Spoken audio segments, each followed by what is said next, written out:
Coaching is a life supplement and not a substitute for medical advice. By listening, you assume full personal, psychological, and legal responsibility for any actions you take and any outcomes you may experience. Do you have a personal or relationship issue you'd like to sort out? Email us at support@liftnibbles.com.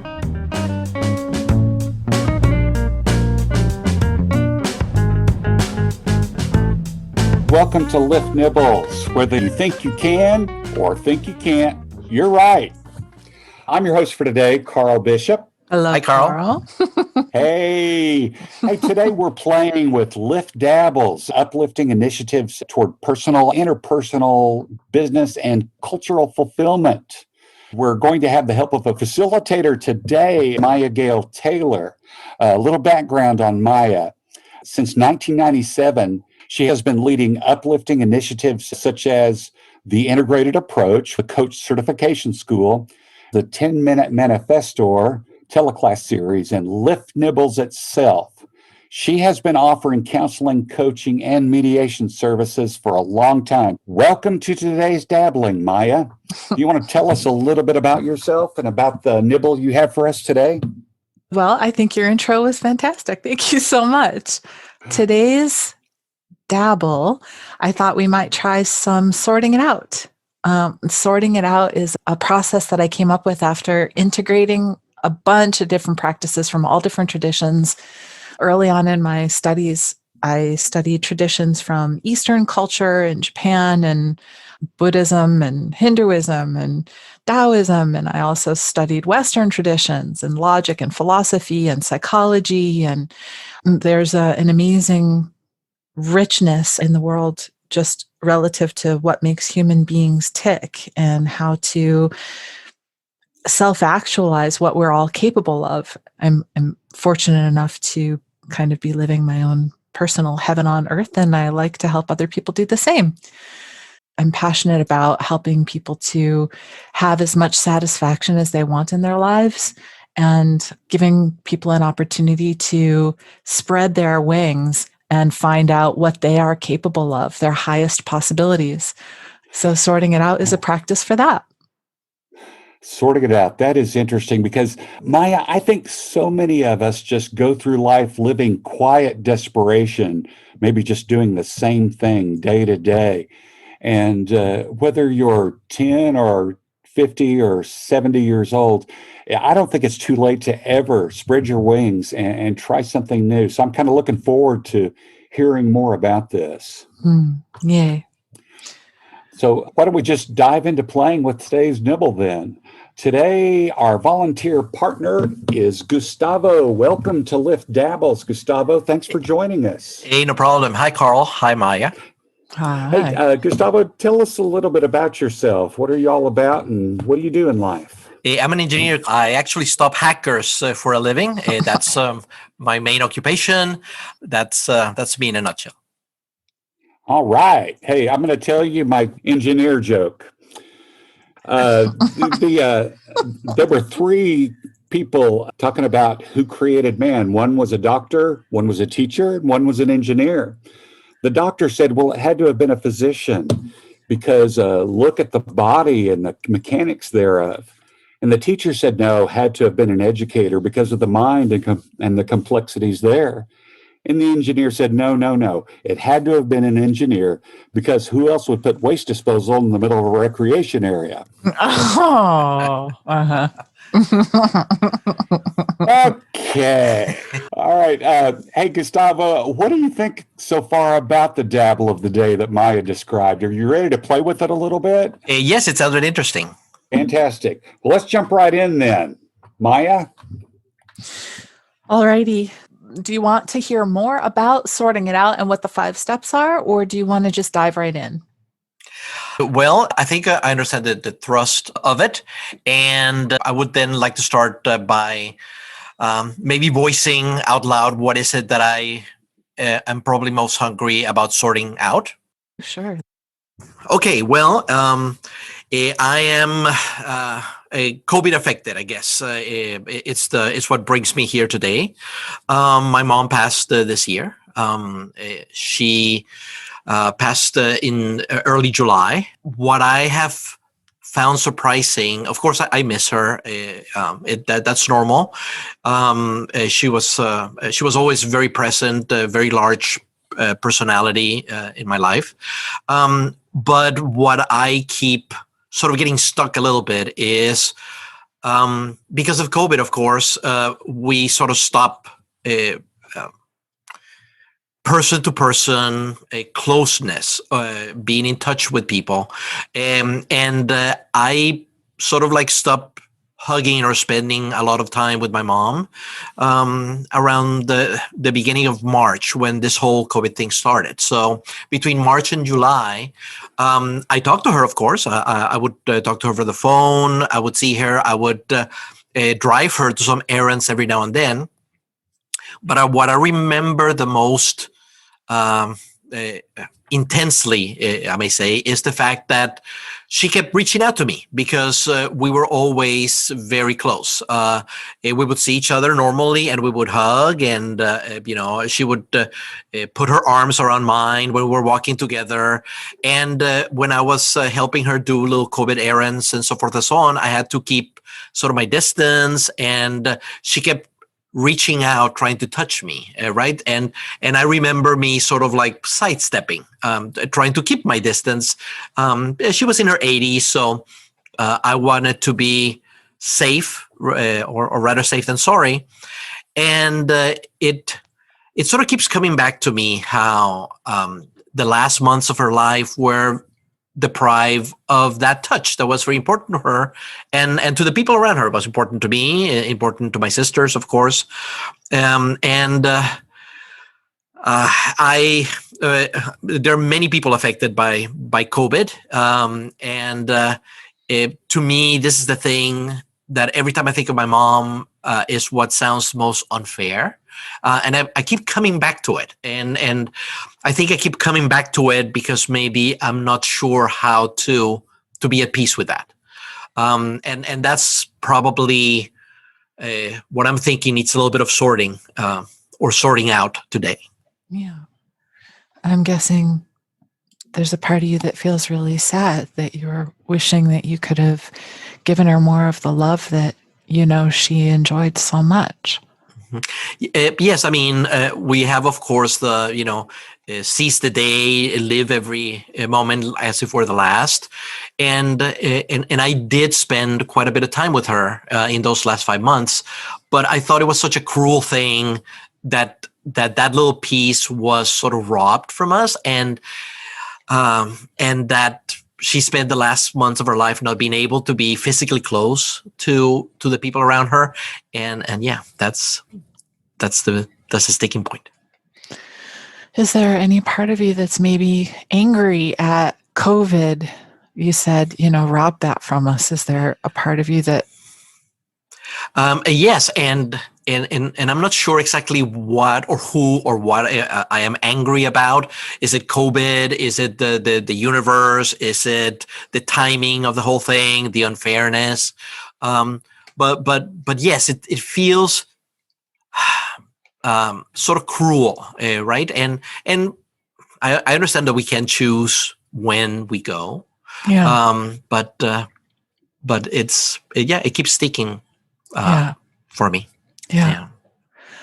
On a scale of 0 to 10, I imagine this is kind of emotional and painful for you. Would you say it's like a 9 or a 10? Maybe not a 9 or a 10. And probably that is what makes it. Let me explain my thought here. I am a very easygoing person. I am usually not. I don't go through a lot of emotional peaks. And when I do go through them, they're very short. Like I might get very angry for 3 seconds and then it's gone. Mm-hmm. What I keep getting surprised is how these keeps popping up for me. Almost every time that I think of my mom, for whatever reason, maybe mm-hmm. I'm eating something that she used to make for me, or mm-hmm. I'm watching something on TV that she particularly made a funny remark about, or I'm meeting somebody that we knew together. Whenever my memories of her come up, they are sort of, I don't want to say tainted, but this other feeling comes up as well.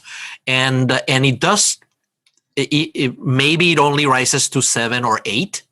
but that's so rare for me, that I have this resentment that doesn't seem to go away, that I notice. I do.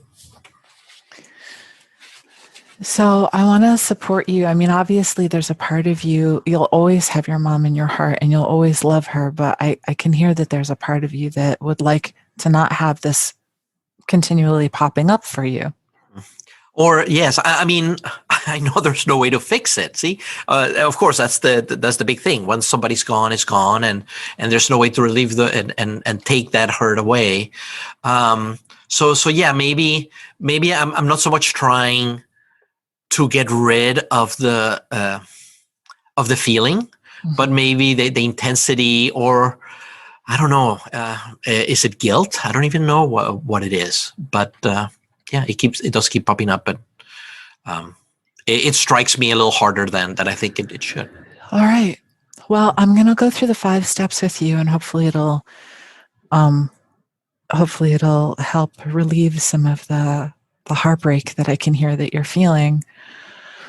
And the first step is just to kind of do what you've already just been doing, which is just to kind of speak your mind and let the pain have its own voice.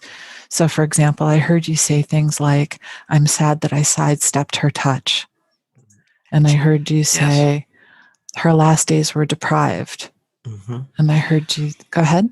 But no, yes. I mean, I'm quite impressed that you singled that one out. But that image of me pulling away whenever she reached out to me is probably the most vivid that I have. Yeah. So I think that was very...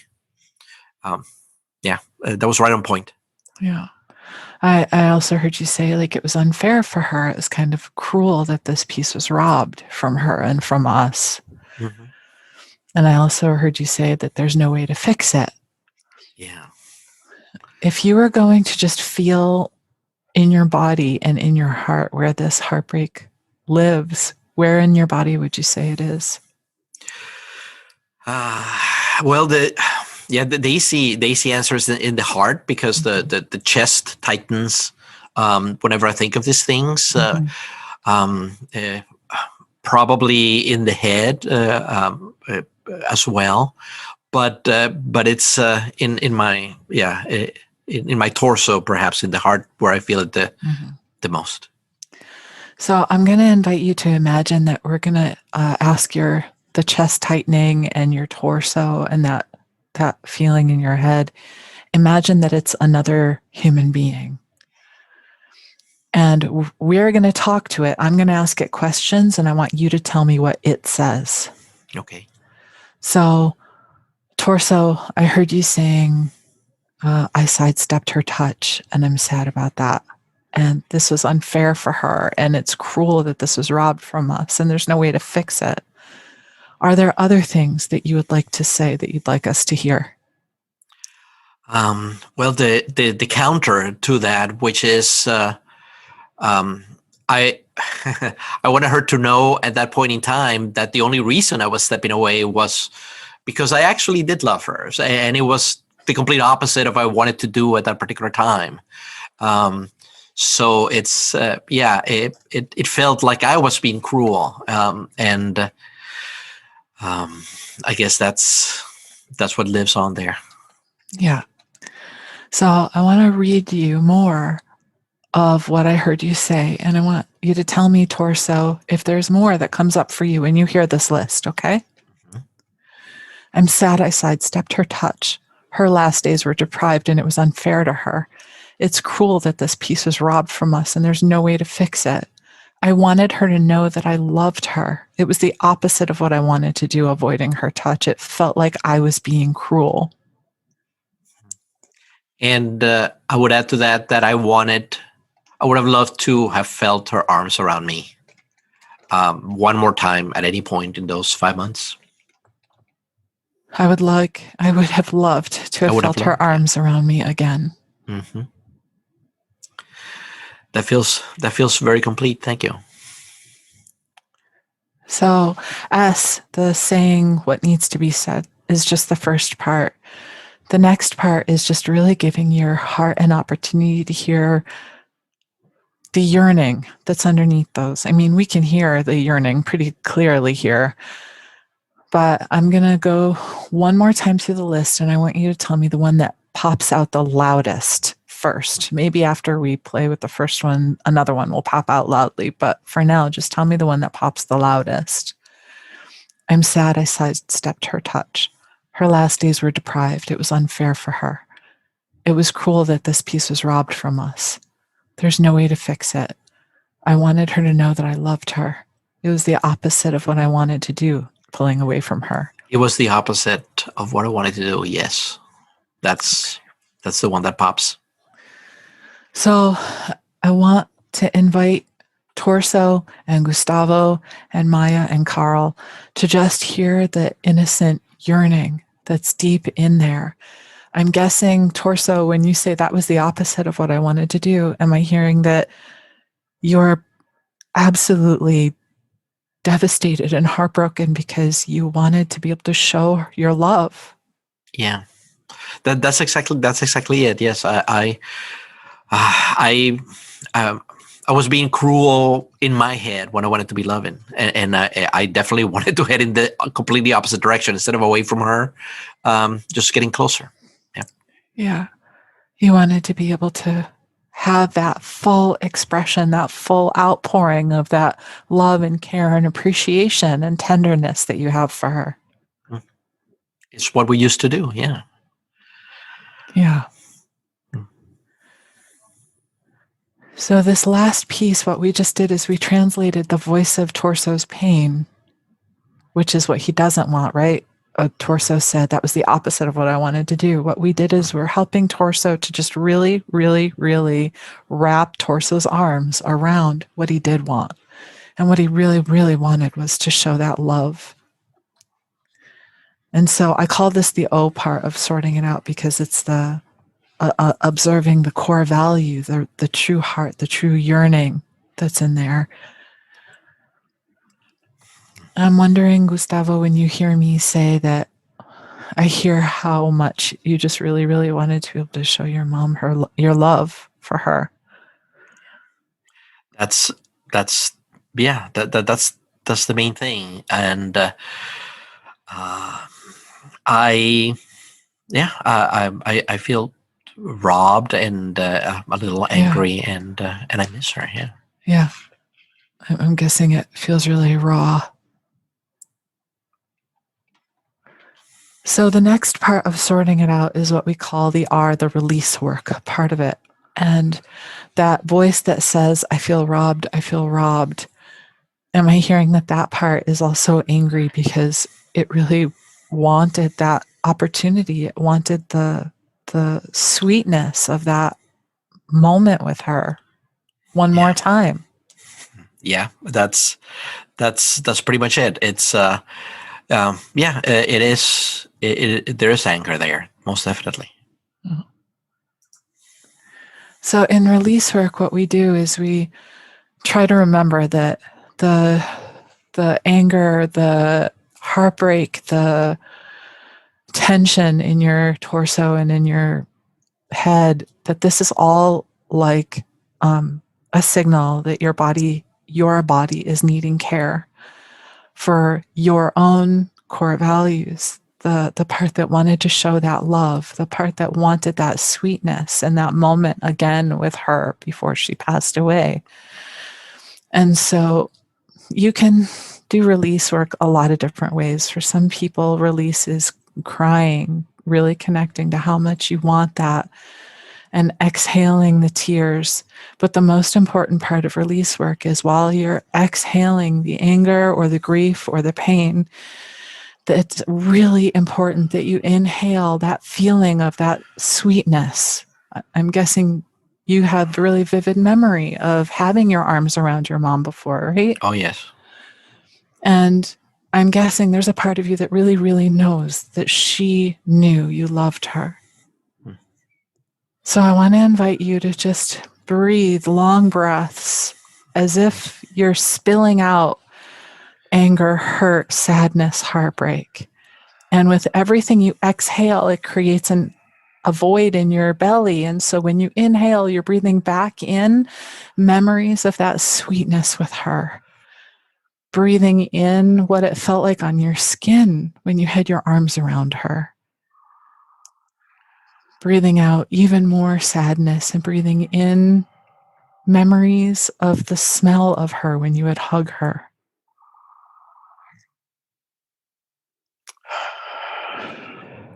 Some people, when they're doing release work, want to beat up a pillow or scream into a pillow, or it doesn't matter how you release, however you release is fine, as long as you're doing it in a safe space and taking care of your body. Another way you can release is imagine that heartbreak and that pain is like a big ball of tar, and you're going to stick a spigot, a pipe, a hose, and allow that tar to spill out into the world around you and evaporate. Maybe it goes into the ground, or maybe it turns into smoke and just disappears into the air. But I want to invite you to even more release, even more of that hurt, the hurting part, and breathe in into that spigot, into that hose, even more of the sweet memory of feeling her and connecting with her. Actually, the breathing feels very powerful, especially when I tie it in with the breathing into the memories of us hugging and her being close to me, and exhaling the part that I'm trying to forget. It's you can feel it shifting. Yeah. So on a scale of 0 to 10, we're going to continue this, but on a scale of 0 to 10 right now, would you say that the ache and the grief is more, the same, or less than it was when we started? I think it's different. I want to say different, less. Yeah.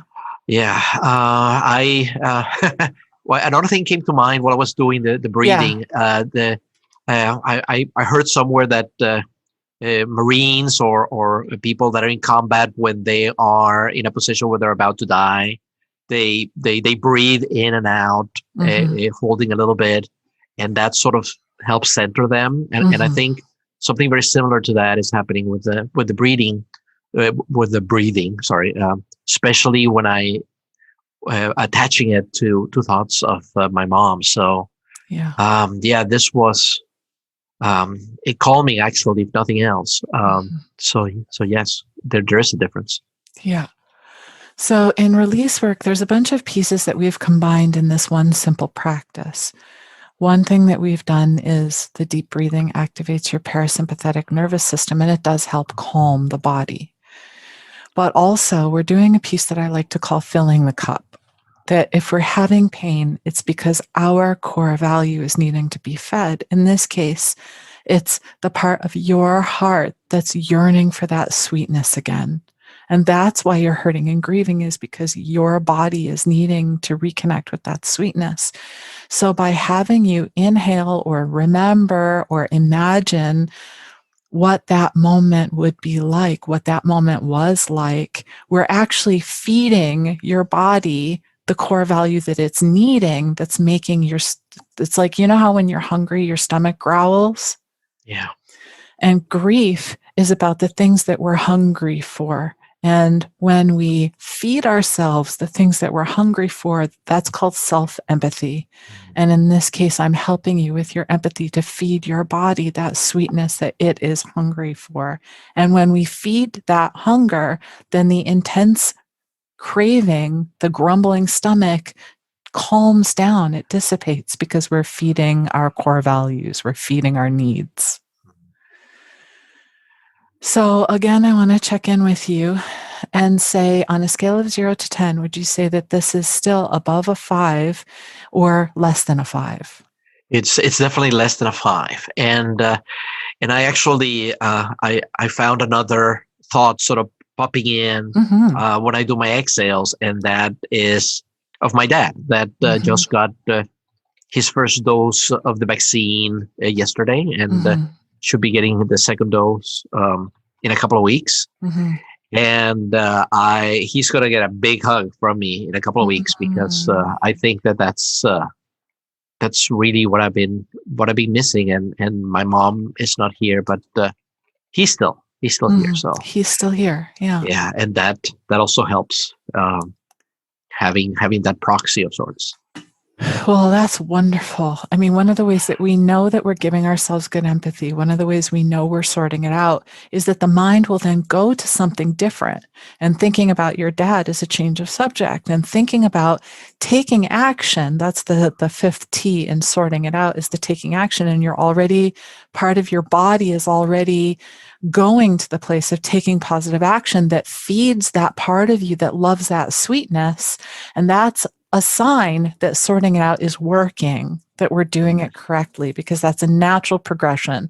Naturally, when we are feeding our core values, when we are feeding the needs, the tension, the pain, the emotion dissolves, and then our system organically will go to what actions can I take that would feed this value for me. So since we're still at a 5, I want even more relief for you. So if you're willing, I'm going to ask us to go back into the release work part another round. Would that be all right with you? Sure. So I want to reread your list, and I want you to tell me if there's something on the list or not on the list that's even louder now. I'm sad I sidestepped her touch. Her last days. Go ahead. That first one is still there. Yes. Yeah. Yeah. And tell me which one's loudest. I'll finish the list. Okay. Okay. Her days were deprived. It was unfair for her. It's cruel that this piece was robbed from us. There's no way to fix it. I want her to know that I did love her. It was the opposite of what I wanted. It felt like I was being cruel. I would have loved to have felt her arms around me again. That last one, I would have loved to feel her arms around me again. That's probably the loudest. Yeah. The loudest now. Okay. So now we're going to do release work for this one. And I'm guessing that, again, there's that yearning for sweetness, that yearning for the connection, that yearning for the love of that. I'm guessing that that's what's at the heart of that. Yeah. And so whether some people release by getting up and shaking out their hands and feet, some people release by burping or farting or yawning, or as we're doing, just breathing. So however you want to release, I want to invite you to exhale even more of the heartbreak and the pain and the tension and the grief. Yeah, I'm breathing and I'm squeezing myself, actually. Squeezing yourself. That's wonderful. And breathe in even more vividly how it feels when your arms are around her, that sweetness in your memory, in your mind's eye of your arms around her.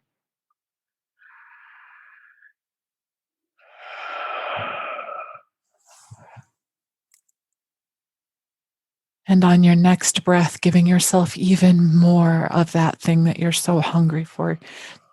Imagine that she's 20 times her size and you're 20 times your size, and that 20 times bigger, your like arms feeling around her.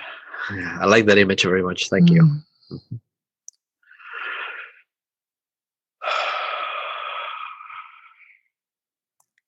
And imagine that your arms are so big that they just wrap all the way around her, not even just around her shoulders, but all the way around her. And she's really feeling your love, and you can feel her wrapped up in your arms, feeling your love.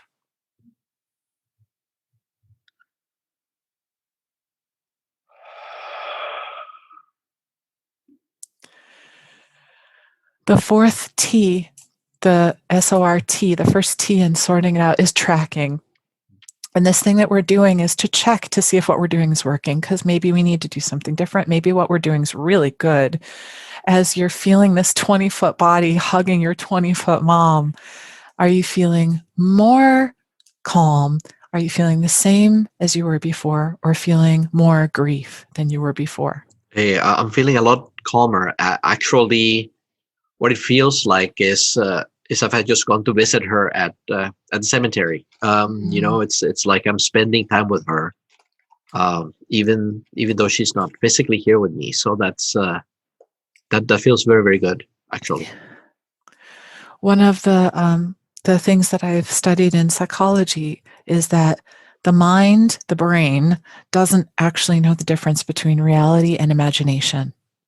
So we can have this really powerful self-feeding thing anytime we want it, anytime we want the satisfaction of visiting her. You have this connection in your heart, in your imagination, in your mind to be with her and feed that part of you anytime you want. I think this, I think that this is pretty powerful. If every time I think of that moment, it's going to turn into a visit with my mom or a hug with my dad. Yeah. Yeah. So now on a scale of 0 to 10, is it lower than a 5 or the same? No, it's lower than a 5, most definitely.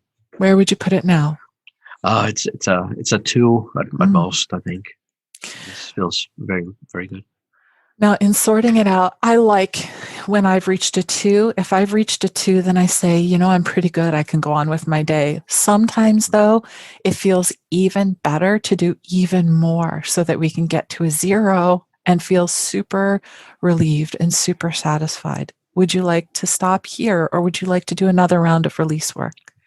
I think I feel pretty good here, mostly because I sort of feel I have a new weapon, or some tool that I can whip out at any time to make things better. Yeah. So I'm actually I think I feel pretty good at the point where I am. Yes. Yeah. Well, here's the review of sorting it out so that you can do this anytime you want to do it. The first thing we did was we said what needed to be said. And remember, I collected a list of things that the pain was saying. That voice can be raw and ugly and curse. It can say whatever it wants. Sometimes when I'm doing the S part of sorting it out, I'll even just write it down on a piece of paper, one thought after the next, all the stuff that's bothering me, just write it all down, one line after the next. And then to go to the O, we reread the list. We added anything more that wanted to be added to the list. And then we picked one that was the most hot, the one that was screaming the most, the one that was the most poking us, right? Mm-hmm. And then in that O, what we did was very often the voice will talk about what it doesn't like and what it doesn't want. And this is where I encourage myself or you to think about what you do want. So, we always love kind of venting, but venting is the S part. O is about the finding the heart, finding the yearning, finding the thing that is hungry. So, for example, we found the part that wanted that sweetness with her, or the part that wanted to express your love, or the part that wanted to feel the connection of wrapping your arms around her again. So that connection, that love, that self-expression, that's the O part of sorting it out, is finding what you do want, what you are hungry for. Then in the R part, we did release, whatever way works for you, kicking a pillow, crying, or just exhaling the feeling of pain or grief or heartbreak. And then remember, inhaling, bringing back in that sweetness somehow, whether it's a memory or whether you make up an image of your mom comes to visit you before bed and she comes and she says, I would really like a hug. And then you imagine hugging her. Whatever image works to help you feel that sweetness, that love, that self-expression. Maybe you imagine the day that she passed, going to her and whispering in her ear, I know you can still hear me. I know you're here with me, Mom. I love you. Whatever image or memory, you breathe that in as many breaths as it takes for you to feed that part of you that wants that self-expression, that connection, that love. That's the R. The next thing is the T. Remember that each step we're tracking to see 0 to 10, is this working? Am I feeling calmer or do I feel worse? And if you feel worse, it's okay. Sometimes grief feels worse before it gets better. And that's why we stay with the S, the O, and the R until it starts to shift and feel better. Eventually, unresisted, if we're really sincerely wanting to feel better, that emotion, when it's fed the core value, it does shift on its own. And that brings us to the last T. The final T in SORTT, sorting it out, is taking action. And so here's the part, Gustavo, where I would ask you, now that you're at a 2, now that you feel calmer, now that you have this new tool to support yourself when you're feeling your grief towards your mom, which might happen again. I mean, grief comes and goes, sometimes for years, sometimes for the rest of your life. But knowing that you have this way of reconnecting to her and reconnecting to your love and giving yourself some relief for the pain of that grief, I want to invite you to the last taking action piece. And the T, you've already done one piece of this. T, the last T is, what can I ask myself to do, or what can I ask of someone else that would help me feed my needs? So I realize I have these needs for expressing my love.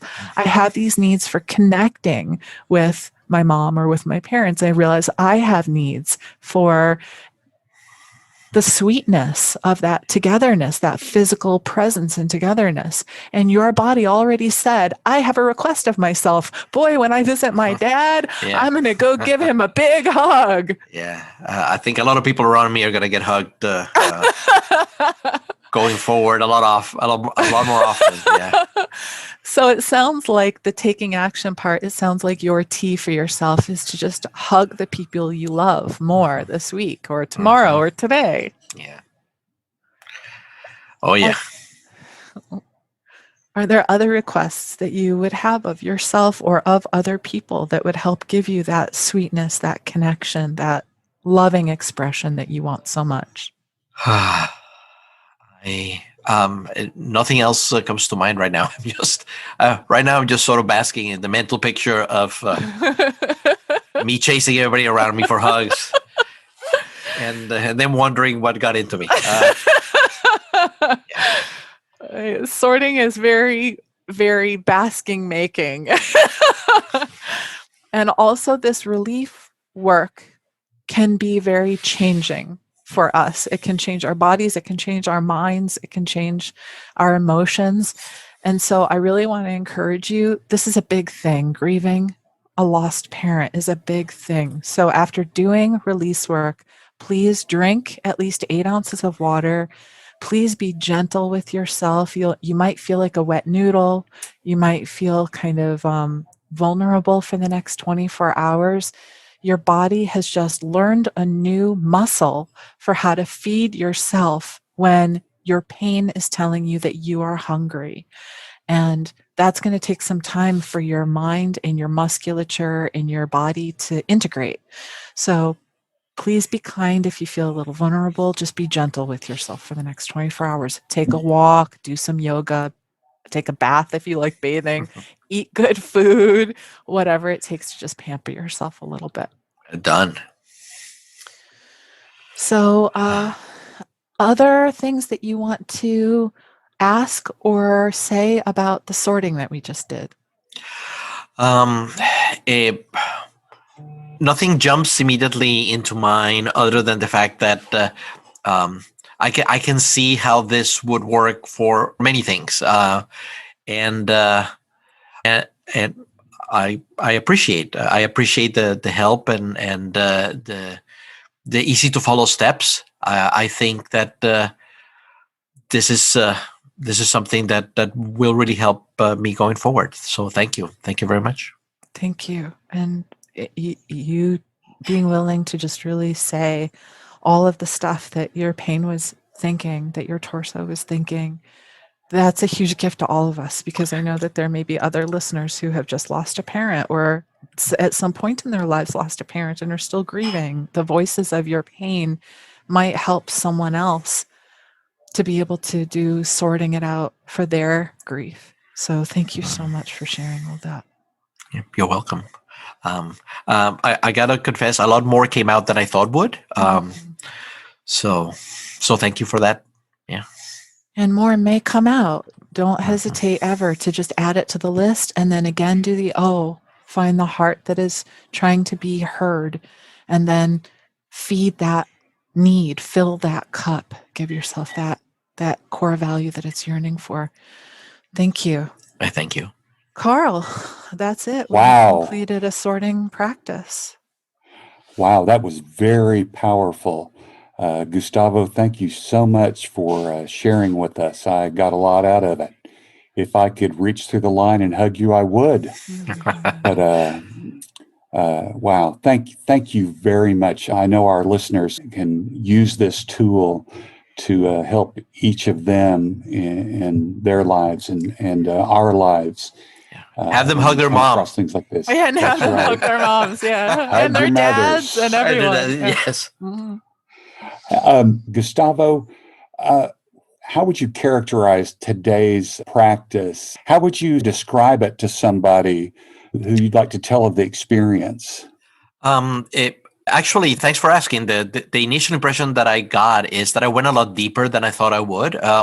I tend to regulate my emotions. I don't want to get too high or too low at any point in time, and I found very impressive how deep I went, and how quickly that happened when I started talking about my particular issue. That's the one thing that surprised me probably the most, and how I dove so easily to it. And the other thing that was what I already mentioned. I love the part where when I was actually tracking and doing the release, how it sort of morphed from what it normally is into a completely new experience. So I actually love that part. What did you like most about this dabble? I mean, what really just hit you like, wow, this was not what I was expecting? Is there anything else? Well, what I like the most is the fact that I got the idea to participate. I normally don't do this type of thing a lot, so I'm actually very glad that I decided to do it. That's the first thing that actually jumps to my head. I personally have to thank you for that image of a 20-foot mom that I'm hugging. That was beautiful, and probably the most impacting image that I had. So that was, I love the session. Thank you very, very much. Thank you. Yeah, Gustavo, I lost my father this year suddenly. And like you, I think, wow, what if I'd have done this? And these exercises kind of helped me deal with that loss as well. So I was glad to hear it from somebody else, and I will definitely use these tools as well. Okay, Gustavo, in your honest opinion, was there anything that just made you uncomfortable? Something that maybe you didn't like so much? That engineering joke at the beginning. No, just kidding. No. Just kidding. No, this was painless. And I love the feeling that it evoked. I love the actions that this sort of led me to, or the longings that it did. So I cannot say there was a part of this that I did not enjoy, because I think even diving into the grief, which was what happened very, very early, was a little bit cathartic in itself.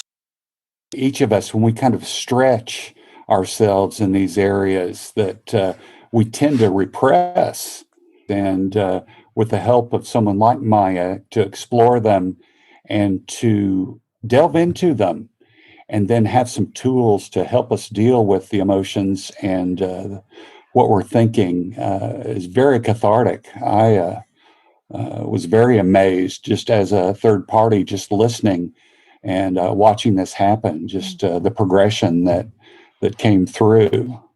Well, I'd like to add, it really becomes interesting, because a lot of the people that I've practiced this with, what we find is that with practice, we can do this in as little as 3 breaths, and that you actually get to feel that shift from an 8 or a 9 or a 10 of intensity or anger or frustration or pain.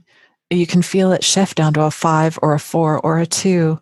And of course, it might not for a lifetime trauma, but typically even lifetime traumas, worked out in as little as 90 minutes. And that includes people who have been years and years and years going to therapy and not getting relief over things. A 90-minute resolution where the person sorting it out then is starting to have new thoughts and new ideas for how to move forward with their lives. It becomes this really powerful generative thing. You can imagine yourself right now, on the first breath, I'm just going to vent in my head. And on the second breath, I'm going to connect to the thing that I'm most hungry for and feed myself that image. And on the third breath, I'm going to check in and feed myself even more of that yearning and then decide what action I want to take to feed myself in real life. You can see how powerful that can get for people who practice this on a daily basis. Absolutely. My own experience, having had a panic attack years ago, I would rather break an arm or a leg than have a panic attack. And, I know the panic attack is kind of the extreme. That's at the 10 level that you were talking about. But what I wouldn't have given to have the tool to get down and at least to a 5 and then even move on farther. This tool will help a lot of people, as it certainly has helped me. My heart goes out to people who are depressed because many people are not finding the empathy that they need to recognize what their own core values are. And without recognizing our own core values, not only do we not get the emotional relief in the moment, but we can't take any action to feed our needs. And so I would really, really love to see more people who are chronically depressed, or more people who are going to therapists and not feeling like they're getting the help that they need, or more people who are struggling with anger or emotional tension. I would really love to see more people getting the support of hearing others and themselves find the core values behind those grumbling voices, the venting, and to feed, fill the cup, as I said earlier, to be able to feed ourselves emotionally, psychologically. There's a subtle body that changes when we get this nourishment from this practice. And so I would really love to see even groups of people getting together and doing sorting it out groups with each other to help each other have the relief of this. Maya, if our listeners want some more information and say, "Hey, this is good," where could they go to get some of this help? And are there some resources available that you have that people could look at? The website is LIFTnibbles.com. And of course, if people want to volunteer, even anonymously, to come on and do one of these calls, that's definitely a way that they can get immediate support without paying any money. And on Wednesdays, right now it's Wednesday afternoons, but we'll be adding more and more as there's more demand for it. People can join a sorting group. You come in, you can participate or not participate, but you get an opportunity to be on a Zoom call with other people who are also sorting it out. And sometimes just hearing someone else sort something out will resolve things for you. And so it's a gift to everyone who participates, even if you're not yourself doing the sorting, but certainly you can come in and get sorting support with the sorting circle. Gotcha. So what was that? You got a Facebook URL? What was that again? I just don't want our listeners to miss out on this. No problem. The Facebook page is facebook.com/LiftNibbles. LIFTnibbles. And is there an email address? They can email me directly at support@liftnibbles.com. And especially if you have liked this practice and you want to start a sorting circle privately with everybody wearing masks in your living room, if you want to help other people have access to sorting it out, we could really use the help. So please do email me. Are there any final thoughts that you would have, or suggestions, or things you'd like to hear from our listening audience? Well, one of the things that I would say is that our culture doesn't habitually look at anybody's core values. We argue about thoughts and beliefs. We vent until the cows come home. We talk all day long about the things that we don't like and we don't want. But there are very few places where people are actually taking a moment to hear what the heart is. What is the yearning? What is the core value? What's the sweetness? What is the piece that would be so satisfying? And I'm really convinced that if we could all do a little bit of that for ourselves and for each other, if political parties could hear the core values in each other's arguments, if any warring countries could hear each other's core values. There's actually a piece of sorting it out that I do that's a mediation piece. I have absolute confidence that we could all take more win-win action with and for each other, and that there would be much less tension on our planet if more people were sorting it out. So if you want to become a Patreon supporter, even $3 a month, $10 a month, $25 a month, whatever you can afford helps us get this out to more folks. And we really appreciate whatever level of involvement you're doing with sorting. Absolutely. This world needs that. I definitely believe that. Well, folks, that's it for today. Like Maya said, if you would want to get more Lift Nibbles or volunteer or just have some questions or listen to more podcasts, please follow us on our facebook.com/LiftNibbles. And they can come sort it out with us next Saturday. Come sort it out next Saturday. We'll get together and we'll do it. And again, my name is Carl Bishop. And if you'd like any host work or voice work, you can reach me at carlbishop.com, or you can email me at host@carlbishop.com. Thank you again for listening. Gustavo, thank you again for being on our panel today. Thank you. Join us again next Saturday for more Lift Nibbles. I hope everyone has a great weekend. Stay safe out there. Thank you. Thank you. Thank Carl. you. Thank you, Gustavo. Oh, man. Sorry. Okay, I'm going to stick to hosting. I'm not going to go into stand-up comedy. Maybe not with that one. I think some of your other ones are working, but that one, let that one go. Or we need to add that rim shot sound effect. Yeah, I know. For the punchline, yes. I get that a lot. Nice. Thanks. I enjoyed it very much. I get a lot out of it. Thank you. All right, everybody. Have a great rest of the day. Thank you, everyone.